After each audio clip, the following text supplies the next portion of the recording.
thank you so much. Thank you so very much, Larissa and Natalie. Thank you so much. For those of you who are hoping to see a presentation of food prep, I'm sorry to disappoint you, but there's no food prep in store today. Um, I want to explain to you more why we're doing the show and why we're doing a show that is so completely different from any other chef, cooking, prep, whatever you want to call it, show that you've ever seen before. There's nothing like Let's Cook Raw. And the reason is because we don't have an anything goes attitude. We're following specific health guidelines of whole, fresh, ripe, organic plants, low fat, raw, vegan, proper food combining, a lot of things that make our show quite different. So, a couple of nights ago, for Ronnie Smith over at the UK Fruit Festival, I did a presentation talking about 34 different reasons, key step-by-step approach of how to successfully go raw. And we're not really going to do that here. Today, what I'd like to do is give you three very basic pieces of information. I want to talk to you about things that will help you when you interact with others, when you have that self-talk where you're going, I wonder if I should be doing it this way or that way. When you're wondering, why are you even bothering? Over and over, we're going to look at why vegan in the first place and why raw vegan in the second. And why low fat raw vegan? What's the rationale behind this stuff? Why did I bother? I mean, I took a very circuitous, long roundabout, frustration, failure filled approach to go from the standard Western diet that I was raised on to the way that I eat now. And that was easily 17 years worth of experience and experimentation, and basically 17 years worth of failures, and possibly much more than that. But that much was directed. And part of the problem was I had no idea where I was trying to get to. I just didn't know where I was going, where I was going to end up. And so I just knew that I wanted something that would allow me to stay fit, would allow me to stay athletic, would allow me to be satiated all the time, would allow me to overcome any and all sense of cravings, would give me the mental clarity that I knew I was capable of, but just never seemed to be able to put my finger on. Oh, I wanted to stay healthy and I wanted to stay happy about the food I was eating. I mean, I wasn't asking for much. I just wanted everything. And I just kept looking until I stumbled upon low fat raw vegan, basically out of desperation because nothing else worked. So if you're in that boat where you're here because nothing else works and you finally realize that, well, okay. So let's look at some of these things. First of all, why vegan? Vegan nutrition simply doesn't compare to non-vegan nutrition. If we look at the nutrients in plants, we can easily identify some 500,000 different nutrients. That's a lot of different. We don't know what all of them do yet. We don't even know what all of them are yet, but we know they have a chemical marker and we can find them. We just haven't figured out what they do in us, how they interact with other nutrients, what role they play in the symphony that nutrition really is, where there's more than 500,000 players and they're interacting with each other in a way that allows us to be as good as we can possibly be. But it's still a lot of players, 500,000 nutrients. It was enough nutrients to convince me that there was no way that I could teach nutrition based on nutrients, because how in the world do you juggle 500,000 nutrients? I couldn't possibly, knowing full well that every nutrient interacts with at least 8 others on a first line of interaction, and usually at least 64 more on a second line of interaction. I'm going, oh my gosh, how could I possibly do 64 times 500,000? It got so out of control that I go, if I start teaching people nutrition based on nutrients, I'm faking it basically, and there's no way to get it right. I looked at a steak, a bit of milk, cheese, didn't matter. When you look at animal products, they offer us 100 nutrients. And I did the math, 500,000 to 100. You come up with a 5,000 to 1 ratio. So for every nutrient that's in meat, when people say, oh, you got to eat meat, for every nutrient that's in meat, there's 5,000 in plants that aren't in meat. This is huge. This is just, it's inarguable, but even better, of the 100 that are in meat, they're all in plants anyway, except for a few. Those few are manufactured by our own body or manufactured by the microbes that live in our own body, or we get them when we go out into daylight and sunlight. So for instance, vitamin D, manufactured in our own body, coming from the sun.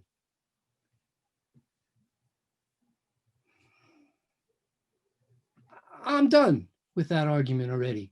5,000 to 1, and people want to tell me, oh, I need the 1, which is already in plants anyway. No, there's just no basis. There's no basis whatsoever. But not only that, in the 100 nutrients that you get in animal product, you also get many things that are unwanted, among them something called anti-nutrients. And anti-nutrients cause you to need excessive quantities, greater than normal quantities, of the nutrients that you would normally need. So for instance, an anti-nutrient for calcium would cause you to need more calcium than usual. And we find those in animal products. So although there's lots of calcium in milk, there's also anti-nutrients for calcium in milk, so that you actually end up with a net result of losing calcium when you consume dairy products.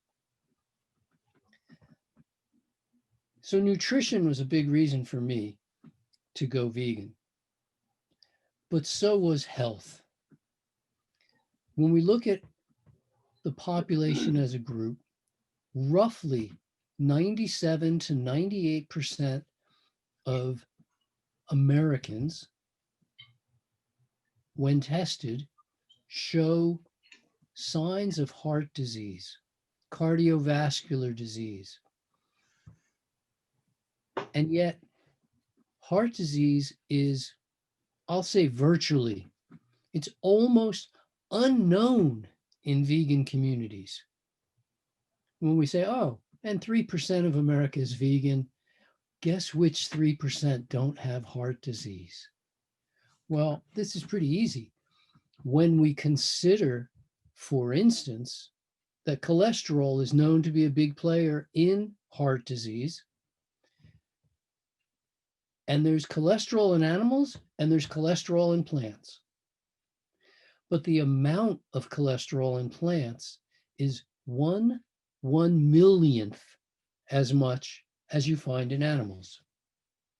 So if you ate 3 meals a year, if you ate 3 meals a day for a year, let's call it 1,000 meals. And then you did that for 1,000 years, which would be a pretty good lifespan. You would consume as much cholesterol in 1,000,000 meals of plants as you get from one meal that's that consumes animals, 1,000,000 to 1. So if you, most of us have already had our one animal meal, and now we're just, if you're going to add to that load, doing it with plants allows your body to actually process more calcium than you produce, more than you consume, and you can lower your cholesterol levels down to healthy values simply by eating plants. 1,000,000 to 1 is a big deal. But the other part of it is that the nutrients in plants more closely mimic the nutrient requirements that humans have. And so, although we've been sold a bill of goods that more is better, and you can get more of this or you can get more of that if you eat an egg or something, in reality, we know better. And we just stop thinking for a minute. We know when we get blood work done that we don't want to be high or low in our values.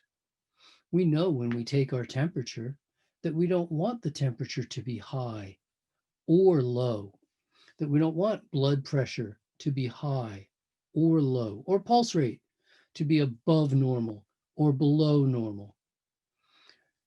We know that when we do laboratory values, we want to come inside the parameters that we call within normal limits. We don't want to be high, we don't want to be low.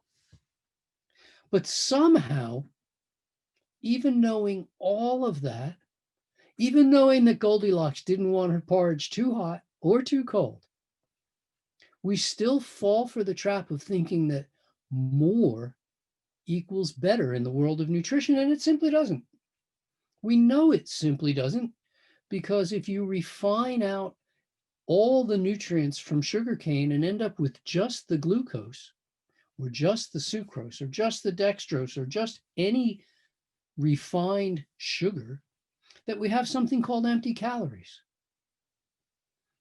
And although it's more sugar, it's not better for you. Empty calories, whether it's protein, fat, or carbohydrate, isn't better for you any more than empty nutrients, nutrients being devoid of all other nutrients like a vitamin A or a vitamin B, can't possibly be as good for us as when we take in vitamin A or vitamin B or C from the foods we eat.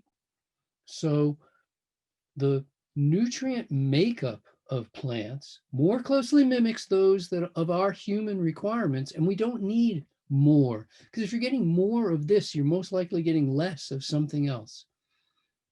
And that can't possibly work in terms of the balance that we require for nutrition. The other part of the health aspect of veganism came to light early this year. Well, last year now. Once again, although it has happened time and time and time, we can name some of the flu that have come upon us in the past. They always come from someplace far away, like the Hong Kong flu, the Russian flu, the Chinese flu. But there's also bird flu and dog flu and swine flu. And this year, nobody's saying for sure whether it was a bat flu or a pangolin flu or whatever it was. But we know that a fantastic number of human diseases come from animals. And when we raise these animals, when we consume these animals, we're not only playing a compromise game with our health, but we're also playing roulette with our health. It's a straightforward Russian roulette. It's not a matter of if, it's a matter of when. Almost every plague, almost every illness that we know started out, you can trace it back to raising and consuming animals. Third reason for being vegan is the environment itself. The animal industry pollutes more than any other industry. It uses more water than any other industry. It has a greater global impact on the environment than any other industry. It's so far out in first place that it eclipses, I believe, second, third, and fourth place combined. Whereas the converse, the vegan approach, planting trees to grow fruit, trees sustain and normalize our weather patterns. If we're looking to keep the environment healthy, we need to keep planting trees, not cutting trees in order to raise animals. So the vegan approach, nutrition, health, environment, these are huge reasons to me, and they're big enough that for that alone, when I went vegan, there was no turning back. But I wasn't vegan for very long, although I was a vegetarian for a long time, and I was eating standard Western diet for almost 20 years. Um, I wasn't vegan for very long before raw vegan became so obvious that I just couldn't resist. I couldn't ignore the message. How do I go, I don't want to go raw? I mean, nobody wants to go raw. Nobody wants to eat mono meals. Nobody wants to, start doing push-ups every day, or nobody wants to make the requisite changes that allow us to grow into becoming better people. We resist it. We want our cake and eat it. Who doesn't? I do too, but I also love the security that comes with following the rules. I think that's just a really cool thing that nature has already set up guidelines for us. And when we look at some of those guidelines, uh, we can again look at 3 reasons why raw. So the first reason I look about raw is, once again, nutrition. And it's not a nutrition night. I'll talk about nutrition in greater length in subsequent lectures, but it's not a nutrition lecture per se. Let's go the other way around and go, here's what happens when we heat food. Out of those 500,000 nutrients that we find in plants, that include the 100 that we find in animals anyway, it just eclipses it by 499,900. There are only a few that are not damaged, deranged, or outright destroyed when subjected to heat. The heat of cooking does so much damage nutritionally that it's actually quite astonishing. It's a tribute to how tough we are that human beings can survive on as much cooked food as they do. They don't thrive, they survive. And they go downhill, and they go downhill generationally. And what's been shown for the last 100 plus years by a variety of scientists now is that when we cook our food, we create not only the anti-nutrients that I talked about that make us require more nutrients, but we generate a bunch of other types of anti-nutrition substances, essentially toxic substances to our body. One of these are carcinogens. We know that when we heat food, we create carcinogens. Pretty much everybody knows this, I think, because this information came out in the 50s and possibly even before. And people said, oh, when you barbecue a steak, all that blackening on the steak, that's all carcinogenous. And back in 1917, a doctor by the name of Maillard, a French doctor by the name of Maillard, showed that the browning reactions that happen are carcinogenic. When we brown carbohydrates. And then we found out that later on, when we could understand a little bit more and we understood about how proteins are held together, that when we heat them, we we they come apart, the bonds come apart and then come back together as what are known as cross-linked, enzyme-resistant, toxic proteins to which the body responds as if it's a foreign invader with a flow of white blood cells into the blood to try to fight off the toxic effects of the cooked food, of the heated proteins. So we know about carcinogens. Mutagens are also formed, and mutagens are rather interesting because mutagens are substances that cause cells not to reproduce perfectly. In other words, cells normally produce perfect carbon copies of themselves. And when cells can no longer produce perfect carbon copies of themselves, this is called a mutagenic change. And we know that when you cook food, you create mutagens of all types. Why do we care? Well, we care because we have a common word that we use to describe the effect of mutagens on the human body. And that common word is called aging. So if you want to accelerate the aging process, you eat cooked food. If you want to decelerate the aging process down to its slowest possible normal level, we go raw. To me, carcinogens and mutagens would be enough, but there's also tremorogens, substances that cause you to shake. And we know that when you cook food, we create a wide variety of tremor producing substances.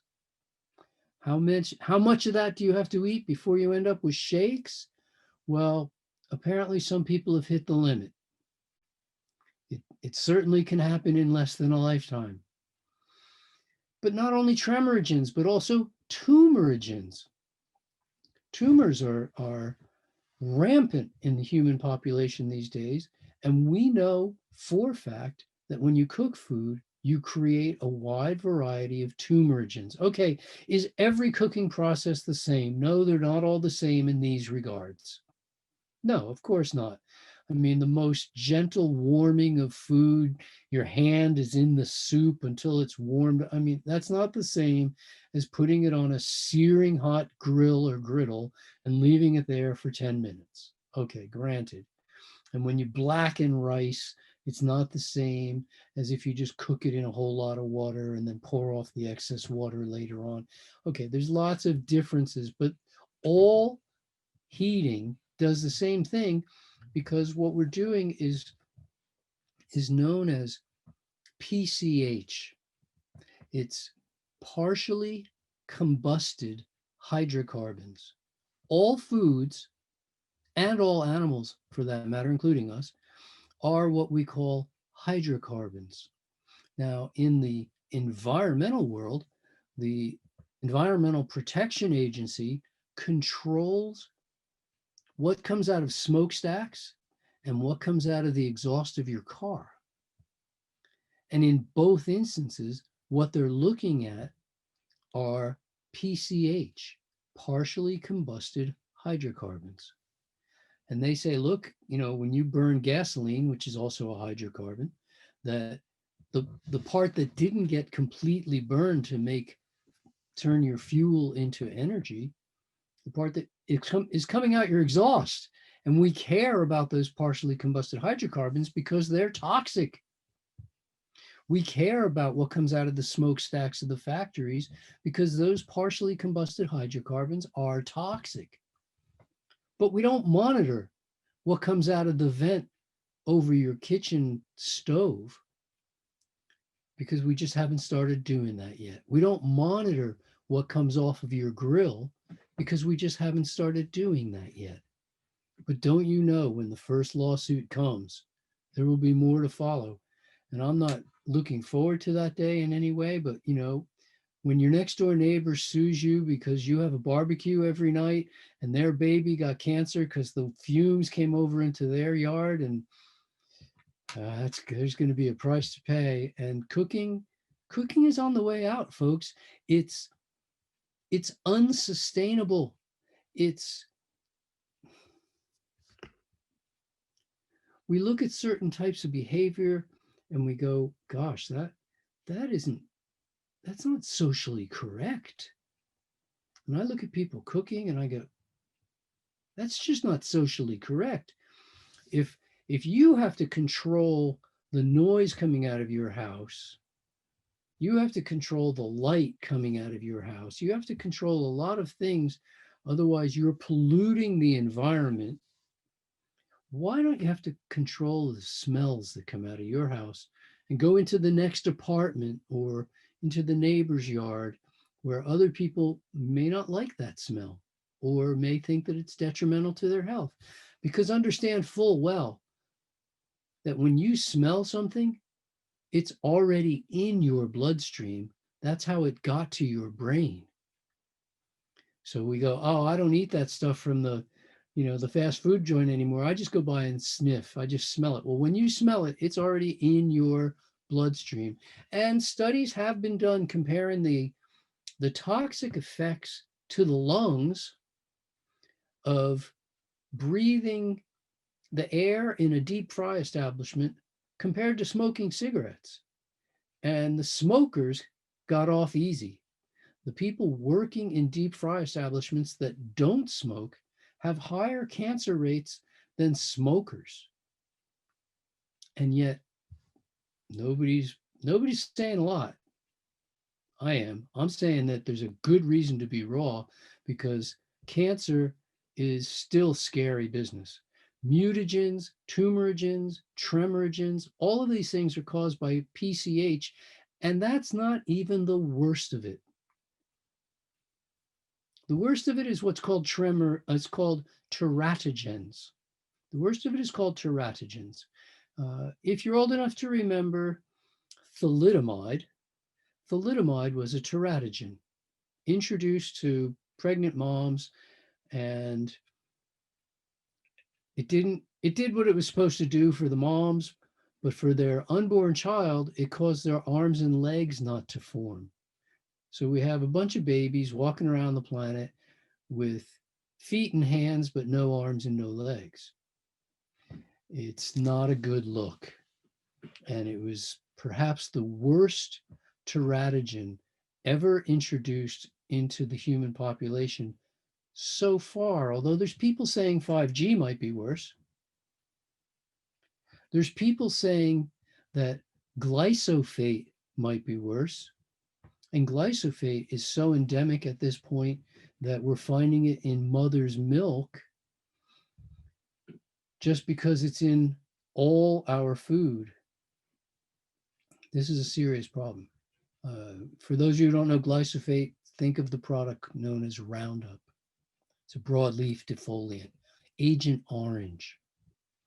So the soldiers who were exposed to Agent Orange and came home with nerve diseases and other debilitating diseases, degenerative changes that happened in their bodies as being exposed to this stuff. This is the same as glyphosate, and we're putting it on our food.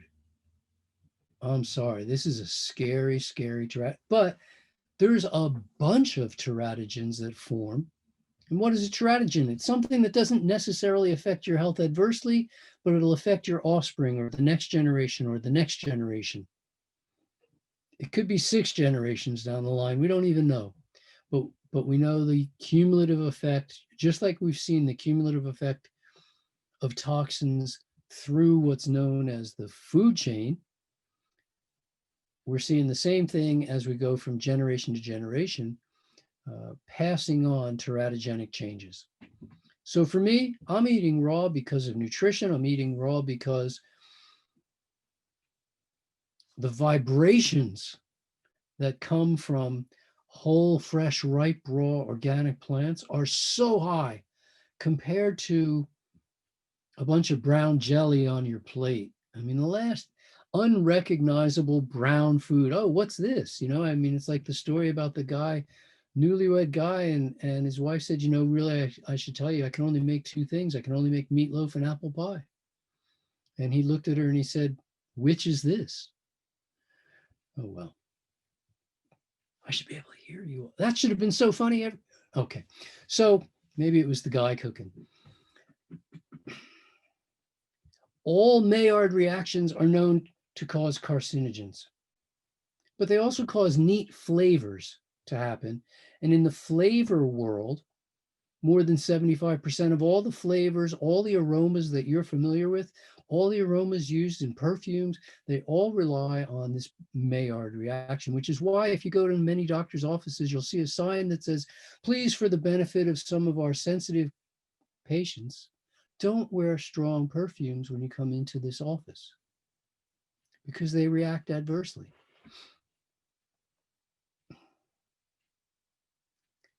The success of the human being, the fact that we're here, is how biology measures the success of every creature.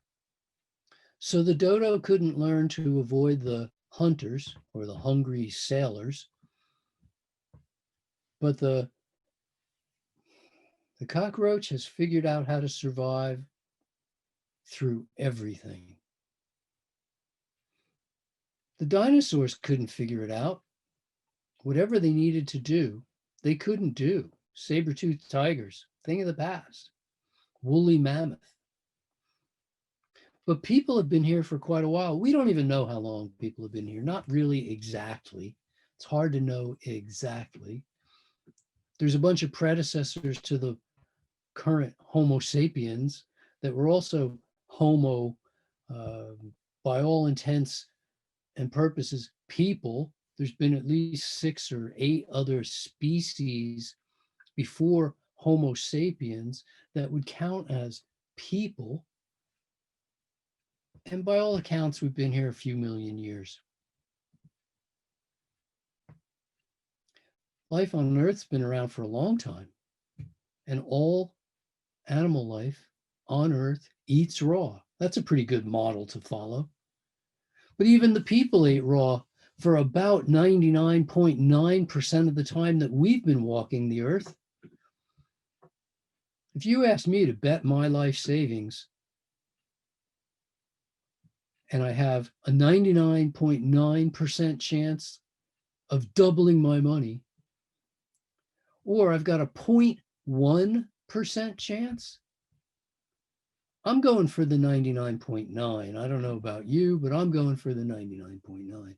99.9% of the time humans have walked the earth, we ate raw food. That's a pretty good track record of success to duplicate. You go with what works, folks. You do what we already know has worked before. It's very likely going to work again.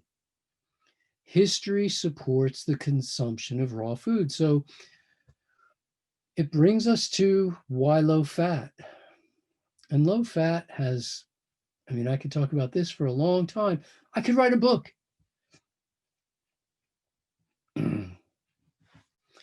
For me, the most critical thing that happens with low fat diet is clarity of mind.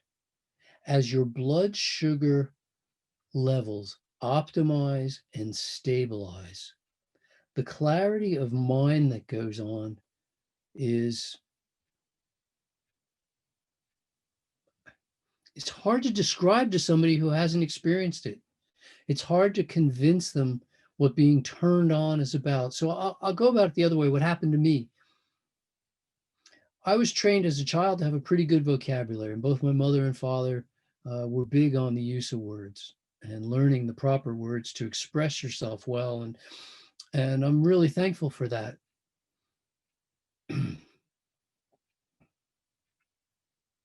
But I used to have this thing happen to me all the time.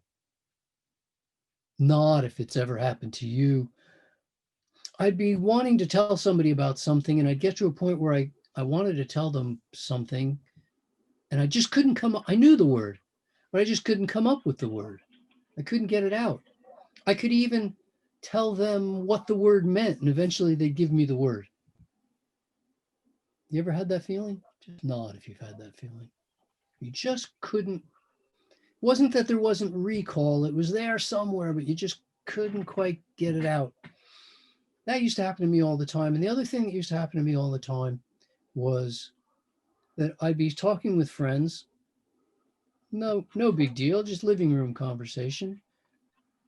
And as conversations tend to do, we would digress a little bit here or there or the other place. And we'd digress and we'd digress. And then the next thing you knew, somebody would say, "What was I talking about?" And you'd almost invariably rely on somebody else to remind you what you were talking about. Not if you've had that one happen too, and it's just those two things used to happen to me all the time. And I went raw and that stopped happening like turning on a light switch. It was so sudden, so profound, so noticeable. And I was just going, whoa, it's almost spooky. It was really almost spooky. For me, clarity of mind, I didn't even know why. Now I understand why, because my blood sugar levels became stable and my brain could function instead of always being in a blood sugar emergency. We're seeing that most of the population these days is always in a blood sugar emergency. They're kind of like a clock that has stopped. It's only right twice a day as it goes past and as it goes past again, but all the rest of the time they're in blood sugar emergencies, or they've already become full-blown diabetic and the emergencies have got to the point where they have to medicate themselves. At the same time, the energy that I normally use to digest food, which is roughly, for people on a standard Western diet, about 35% of the energy in food, okay, using the nutritional sense of energy, or from a hygienic standpoint, the fuel that's in food, approximately 35% of the fuel in food gets used to digest and process the food itself. That's a lot of work and very little return on investment. So you put $1 in, you only get 65 cents back. It's not very nice. When we go to raw foods, especially a low-fat, raw vegan diet, which means a fruit-based diet. When we're on a fruit-based diet, fruit is so easy to digest that it almost requires none. Almost none. The water in fruit requires no digestion. The minerals in fruit, no digestion, just absorption. The glucose and fructose, no digestion, just absorption. The fiber in fruit doesn't get digested, just like fiber anywhere else. It passes through.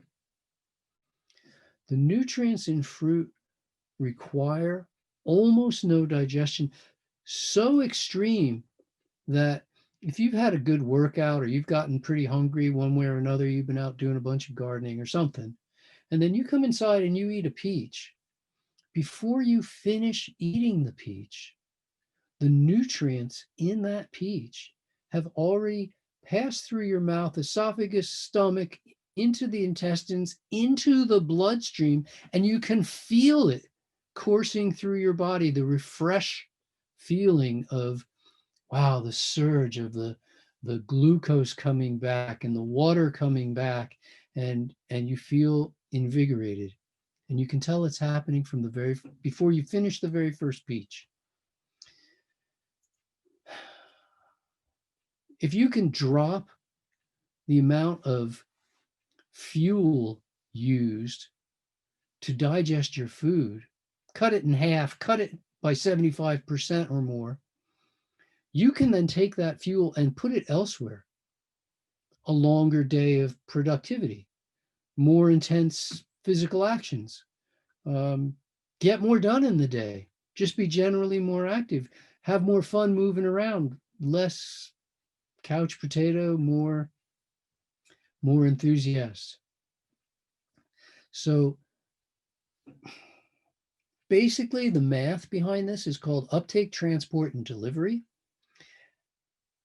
And what scientists have researched and discovered is that the uptake from the digestive tract into the bloodstream, the transport through the bloodstream, and the delivery from the bloodstream to the cell of both oxygen and glucose is optimized, is improved on a low-fat raw vegan diet. The lower the fat in the diet, the better the uptake, transport, and delivery of oxygen and glucose. These are huge because you don't want the glucose to build up in your bloodstream. You want the glucose to get to the cells where it can fuel them. You don't want oxygen that can't get to your cells where you just feel like you're starving for oxygen. In low oxygen environments, this is where cancers thrive.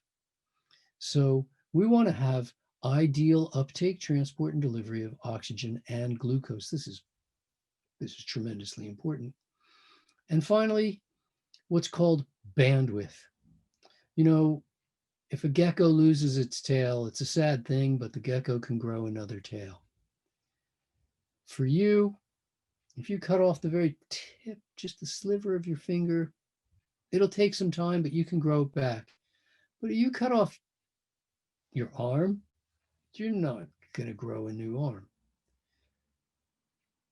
But doctors and researchers have looked at this phenomenon many times. And what they've concluded is that actually we could grow a new arm. We're programmed to grow a new arm. We have everything it takes within us to grow a new arm. But we don't have the bandwidth, to borrow an expression from the computer industry. We don't have the bandwidth to keep our heart hearting and our kidneys kidding and our liver living. We don't have the bandwidth to keep doing all of the things that we have to do in our life to stay alive and grow a new arm. It's just too much of a drain. But that bandwidth increases dramatically on low-fat raw vegan, especially on low-fat. The low-fat aspect that improves uptake, transport, delivery, that improves sugar level optimization, that allows you to be more stable for more of the time, hence more productive, using more fuel from your food for life rather than to digest your food. This increase in bandwidth is absolutely maximized on low fat. And we have testimonials from people healing of, at this point, almost everything that you could name, lots of things you couldn't, loads of things where you go, no, there's no way that person could heal just by changing their diet. And we see it time and time and time again. People healing from what are thought of as incurable conditions. It's pretty much standard to heal from the basics. And this all comes about because of the increase in bandwidth made available for the body to heal itself, because it's not dealing with the emergencies of toxins coming in, of mutagens, carcinogens, teratogens, and on through that list. It's not dealing with anti-nutrients. It's not constantly trying to function with one hand tied behind its back, as it were, because it's getting the full complement of nutrients, the 500,000 different nutrients. Okay, well, maybe the triangle isn't really that important in the symphony, but man, every symphony has one. And at some point or another, that little guy who rings the triangle, he goes at least once and he rings the triangle. And it's part of the show. It's part of the music. It's part of what makes the complete symphony complete. Otherwise, it's incomplete. More protein, more vitamin A, that does not make up for less of the other nutrients that we need to have in the balance that we find them in whole, fresh, ripe, or organic, low fat, raw vegan diet. This is my very, very basic introduction to the low fat, raw vegan diet. I've created 12 more parts where I'll go into more detail. I've got parts where I'm going to deal with nutrition, 6 parts in nutrition, 6 parts on food. I'm sorry, 3 parts on food itself, and then 3 more parts on the culinary skills and the culinary arts necessary to have a raging, outrageous, raging success eating low fat, raw vegan. But tonight I wanted to cover the basics, cover the rationale. Why vegan? Why raw? Why low fat? I've done something really different on this show tonight. This is the first time, other than when I wasn't making food myself, that I wasn't also manning the chat. But if people have questions or they'd like to talk a little bit, or they want to unmute and ask me a question, I'm open. We have time. Let's run with it. Dr. Graham, thank you. Let's start with Larissa. She gets first digs. Yes. Well, thank you everyone for joining us today. I think you got some benefits from this talk, and hopefully you clarify some of the internal questions that you had, or raise some questions that you can ask in the future and learn more information. Hopefully that will help you to make more conscious steps to changing your habits and considering living raw vegan lifestyle with us in 2021. I also would like to tell you that we are looking for people who would like to be in supportive environment of Let's Cook Raw, and with help of Dr. Graham and our chefs to really jump into raw vegan lifestyle full force, 100%. And we'll select about 5 people who will follow for a year, who will once a month share their experiences and their progress. And I think it will be inspirational for people who are watching and for people who are still on the fence to being 100% raw vegan.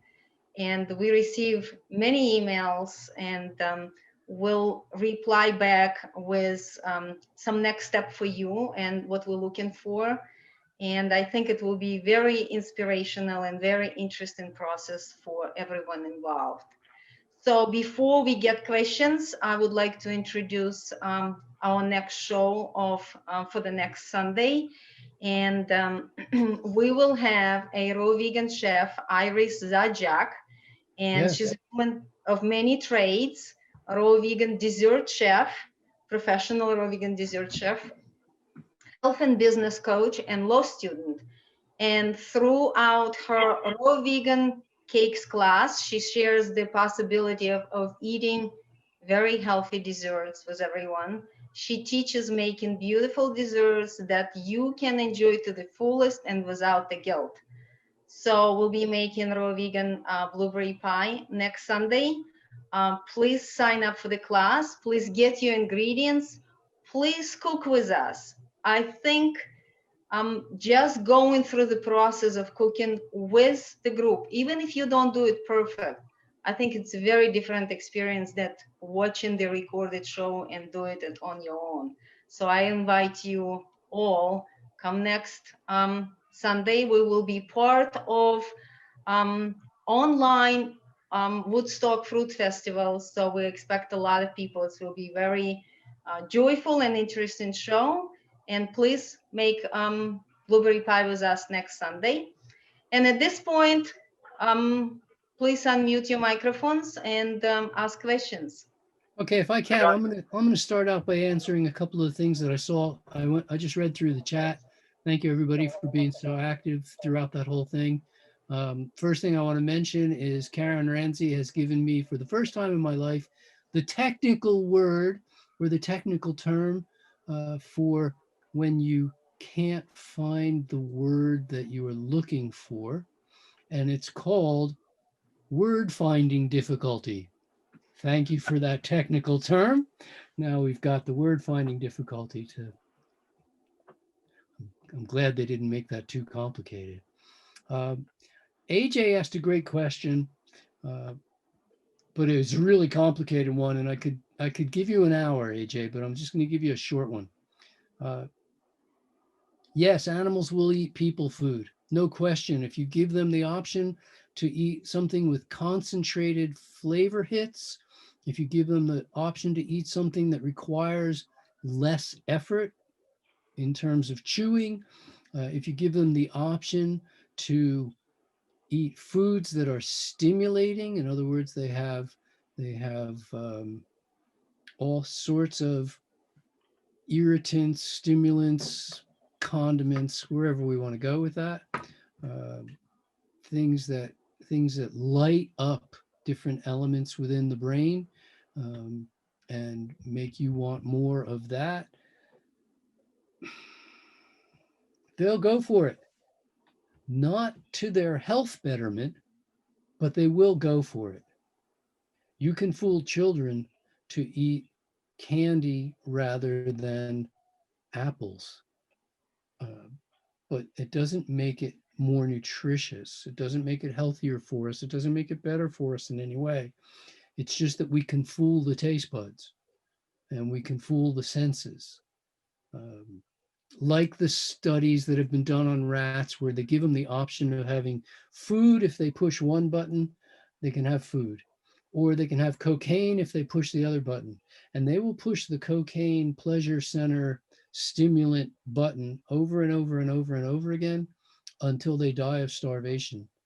Uh, we can fool the body, no question, but we're smarter than that, hopefully. And so the fact that we know that raw food is better for us should be enough to help us avoid self destructive behavior of eating cooked food. Now, Wrangham's book about catching fire completely ignored the anthropological research that is agreed upon throughout anthropology. Various people have written about this. Um, but the anthropologist's most noted uh, description of what the heck happened, how did brain enlargement actually happen, was that the same as what happened to the white-tailed deer. In case you don't know, the white-tailed deer is an East Coast deer, fairly robust, large animal, not as big as a horse, but not way off, and um, famous for what's called the flourish, where they will jump into the air to show how strong they are. Like, don't mess with me, because I'm going to kick the heck out of you. Because they'll jump in the air, and while they're up there in the hang time, they'll do a couple of big kicks, and that's called a flourish. And they're just letting you know that they might not be a predator, but they're not really prey either, hopefully. And the white-tailed deer is a big deer. But when you go into environments where the food isn't particularly great, for instance, some white-tailed deer ended up stranded on islands south of the coast of Florida. And on those islands, the food is it's known in biology as a marginal environment. And over the centuries, those white-tailed deer, which still test genetically as white-tailed deer, they're not a separate species, those white-tailed deer got smaller and smaller and smaller and smaller until now they're smaller than a Great Dane dog. They're about the size of a German Shepherd. They're not big deer. They're wild to see deer, full blown white-tailed deer that don't come up much past your knees. In the same way as the Incas, who were not even 75% the size of people today. An average Incan man was about 4'9" and had a foot size that would be like a size 5 shoe,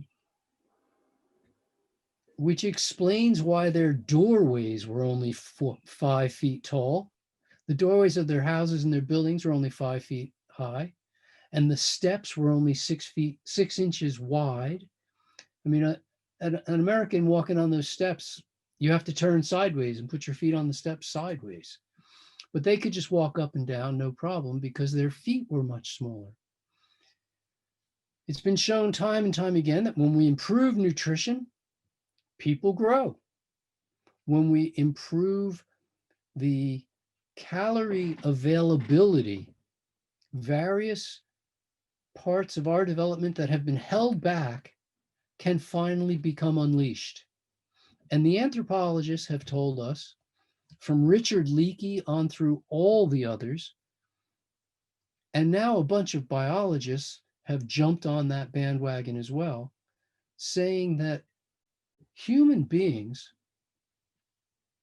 when we first came onto the scene, the most readily available food for us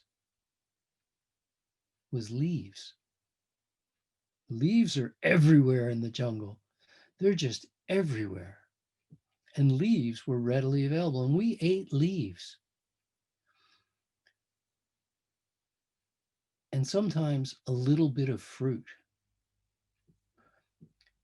But the caloric density of fruit is anywhere from 4 to 10 times that of leaves.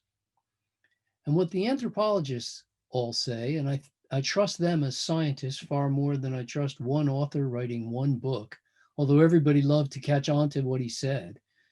The anthropologists say that when human beings found denser caloric sources, so they started eating fruit instead of eating leaves, that this gave them sufficient calories to support their potential for brain development. That the potential had always been there, but it just couldn't happen because there weren't enough calories to fuel that development. I'm going to go with them. I'm going to go with the professionals. And the professionals say fuel availability, as we went to denser calorie sources,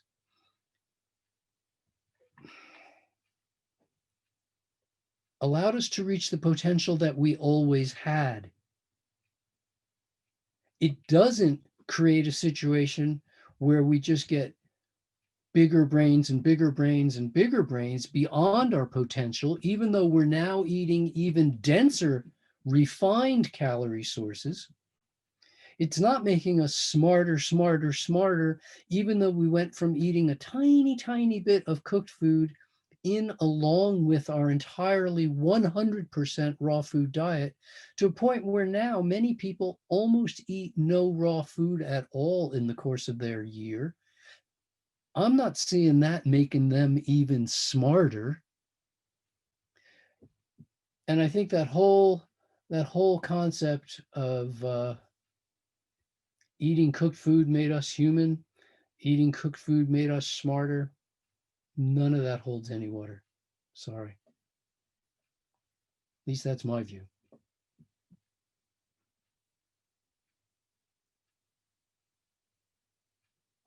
Other questions?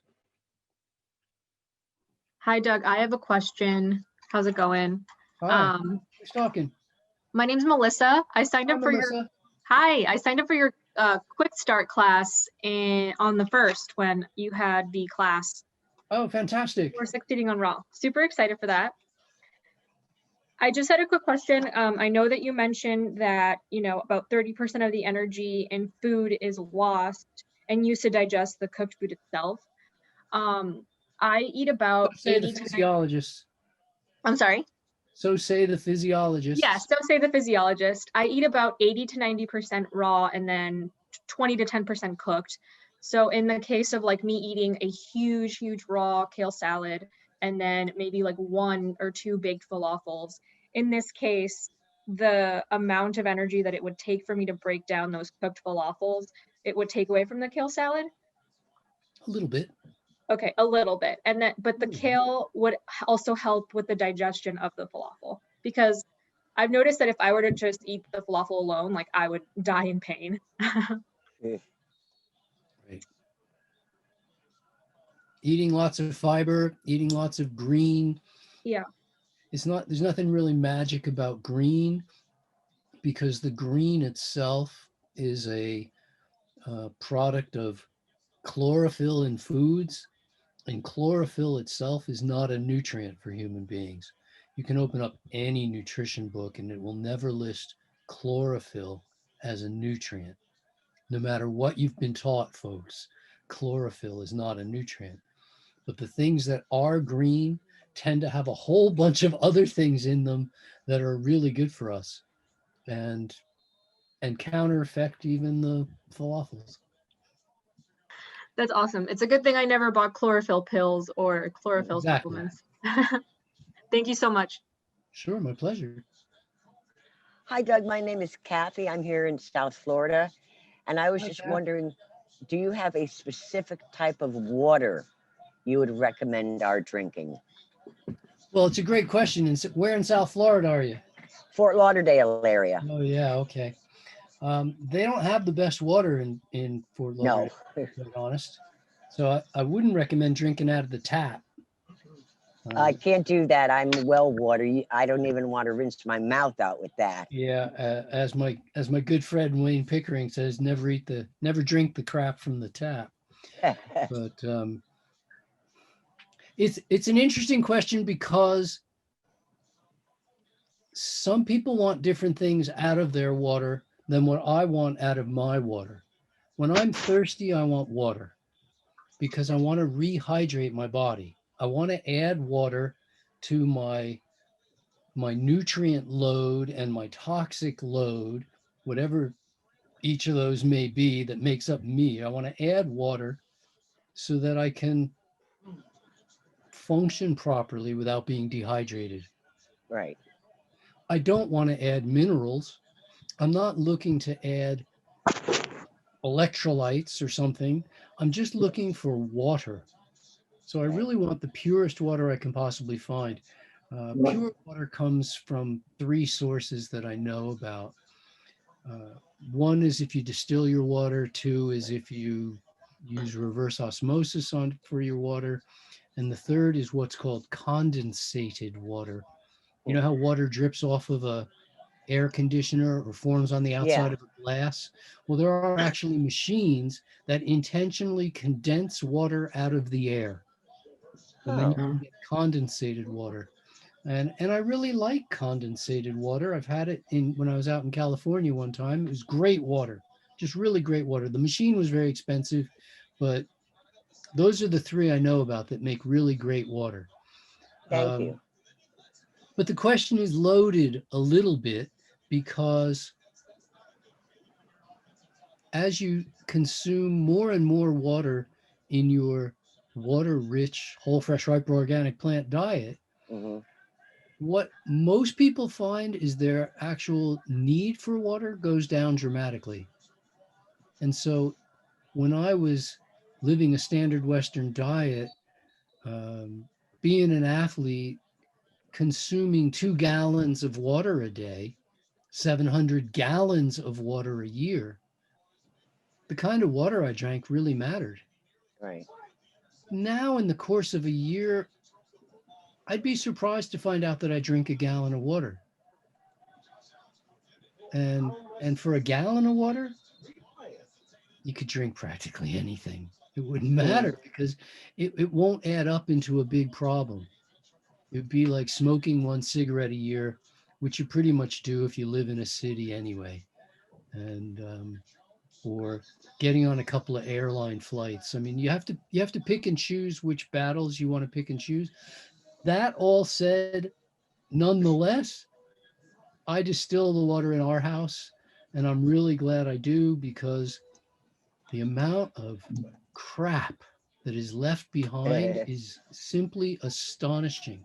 I get enough minerals from every gallon of water to pretty much make a maybe like a robin's egg worth of minerals.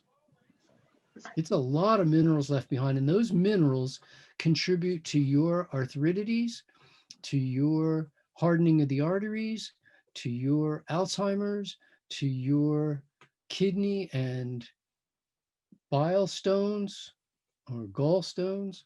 Um, those extra minerals have to go somewhere, and personally, I don't want any of those problems. So I'm perfectly happy. The little bit of water we do use, I'm going to use distilled water. Is my choice. People argue against it. They say, no, no, no, you don't get any minerals. And I'm going, I don't need minerals from water. I'm trying to hydrate. The minerals require water in order to dilute them down to acceptable levels. Why would I want to add minerals in? I just want water.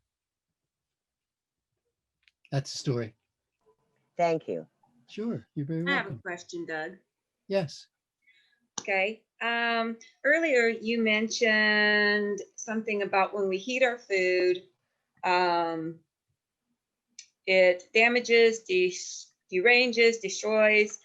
Then you mentioned something about warming it with our finger in the pot, which leads me to dehydrating at temperatures of 115 and below, still keeping the enzymes intact.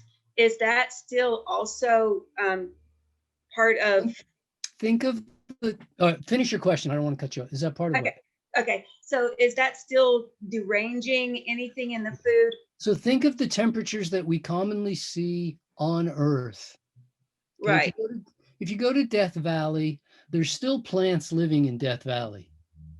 You might not live a long time there, but plants live there. There's plants that make it, and it's 125 degrees, Oh, okay.